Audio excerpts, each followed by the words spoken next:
Pemirsa, untuk mengetahui sebaran COVID-19 di Jawa Timur dan Jawa Barat selengkapnya kita akan bergabung dengan Oki Arisandi di Surabaya dan Desi Juliani di Kota Bandung, Jawa Barat. Kita akan sapa Oki terlebih dahulu di Surabaya, Jawa Timur. Oki, bagaimana penerapan PSBB di Surabaya? Baik, selamat siang Lofi dan juga pemirsa. PSBB Jilid 2 telah dilakukan pada hari ini selama 14 hari ke depan atau hingga tanggal 25 Mei 2020. Untuk PSBB Jilid pertama sendiri sebelumnya telah dilaksanakan pada tanggal 28 April 2020 hingga kemarin 11 Mei 2020. Perbedaannya sangat signifikan. Pada pekan pertama Jilid pertama PSBB, Surabaya relatif lebih sepi. Namun hari ini di hari pertama PSBB Jilid kedua, Surabaya masih terpantau ramai. Terkait dengan sebaran COVID-19 di Jawa Timur sendiri, Lofi dan juga pemirsa, saat ini pemerintah Provinsi Jawa Timur atau Provinsi Jawa Timur telah menduduki peringkat kedua secara nasional dengan jumlah kasus penularan COVID-19 secara positif di bawah DKI Jakarta. Itu artinya saat ini kasus positif di Jawa Timur sendiri terkait dengan COVID-19 sudah berada di angka 1.534 kasus atau naik 43 kasus dari hari sebelumnya sebanyak 1.491 kasus. Sementara untuk pasien dalam pengawasan berada di angka 4.166 dan orang dalam pemantauan atau ODP di Jawa Timur ada sebanyak 21.391 kasus. Kabar baiknya, di balik tingginya angka kasus positif di COVID-19 di Jawa Timur, pasien sembuh di Jatim sendiri bertambah 13 orang atau saat ini berjumlah 257 orang atau setara dengan 16,75%. Sementara untuk kasus meninggal akibat COVID-19 di Jawa Timur sampai dengan saat ini sudah berjumlah 155 orang. Dan terkait dengan zona merah dan juga zona hijau di Provinsi Jawa Timur sendiri, dari 34 kabupaten kota di Jawa Timur, semuanya hampir sudah berstatus zona merah. Sudah ditemukan kasus positif COVID-19 dan menyisakan satu kabupaten saja, yakni Kabupaten Sampang di Madura yang sampai dengan hari ini baru ditemukan sebanyak 425 kasus ODP atau orang dalam pemantauan. Dari sebaran 1.534 kasus COVID-19 ini positif, pemerintah Provinsi Jawa Timur khususnya Ketua Tracing Gugus Tugas Penanganan COVID-19 di Jawa Timur menemukan ada 52 klaster penularan.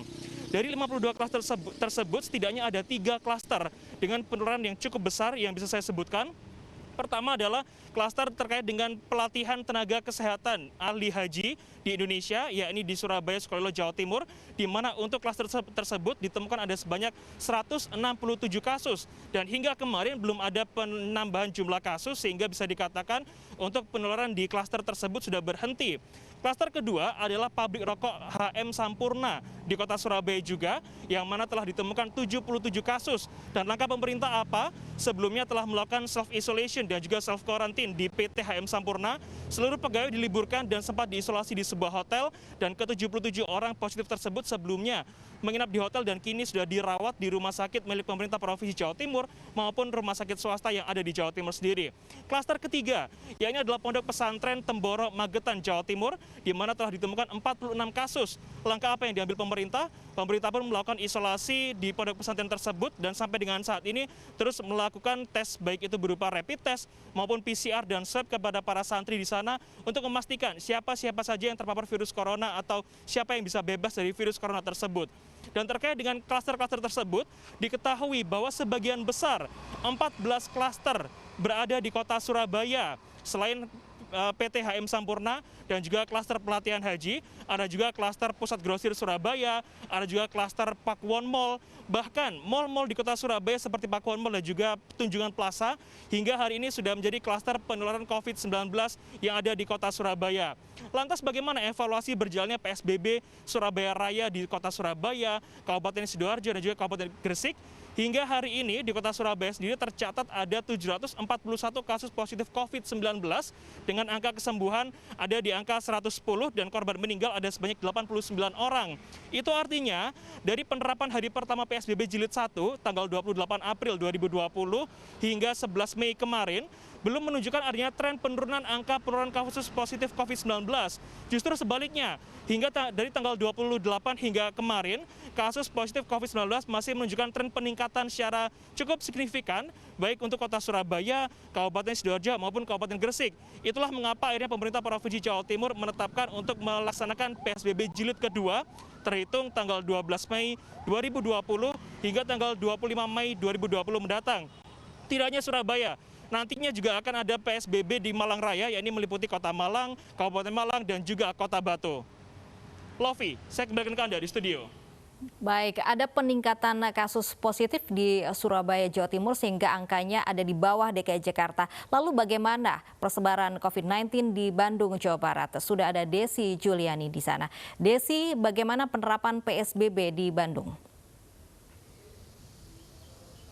Ya, selamat siang Lofi dan juga pemirsa. Berdasarkan data yang sudah disampaikan oleh pemerintah pusat per 10 Mei 2020 lalu, ada penambahan kasus positif COVID-19 di Indonesia yang bertambah menjadi 387 kasus, sehingga total menjadi 14.032 kasus. Jika kita bedah dari penambahan jumlah kasus yang sudah disampaikan oleh pemerintah pusat per 10 Mei 2020 lalu, tidak ditemukan adanya penambahan kasus baru atau positif COVID-19 dari wilayah Jawa Barat. Namun, jika kita melihat data yang disampaikan oleh pemerintah pusat per Senin 11 Mei 2020 kemarin, ada penambahan sekitar 233 kasus baru, di mana jumlah total keseluruhan dari positif COVID-19 di Indonesia ini berjumlah sekitar 14.265, di mana ditemukan 56 kasus baru dari Provinsi Jawa Barat, sehingga total ada 1.493 kasus terkonfirmasi positif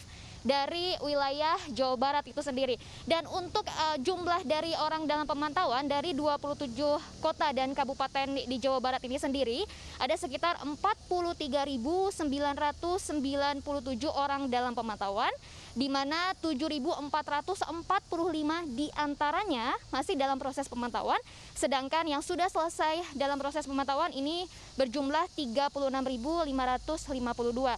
Sedangkan untuk pasien dalam pengawasan dari 27 kota dan kabupaten di Jawa Barat ini sendiri, ada sekitar 6.923 PDP dengan 2.537 pasien masih dalam pengawasan. Sementara yang sudah selesai pengawasan sekitar 4.386. Kabar baiknya, dari jumlah pasien yang terkonfirmasi positif tersebut, ada penambahan sekitar 11 pasien yang terkonfirmasi sembuh, sehingga total di Jawa Barat sendiri ini ada sekitar 213 pasien sembuh, dan untuk jumlah pasien yang meninggal ini masih nihil sama seperti hari-hari kemarin, masih berjumlah 95 orang. Dan dari informasi yang kami dapatkan dari Pusat Informasi dan Koordinasi COVID-19 di Provinsi Jawa Barat ini sendiri, ada beberapa wilayah di Jawa Barat yang menempati posisi wilayah dengan jumlah positif pasien corona terbanyak, yaitu di Kota Depok, Kota Bekasi, dan juga Kota Bandung. Lofi, kembali ke Anda. Terima kasih Desi Juliani melaporkan langsung dari Bandung, Jawa Barat. Sebelumnya ada Oki Arisandi di Surabaya, Jawa Timur.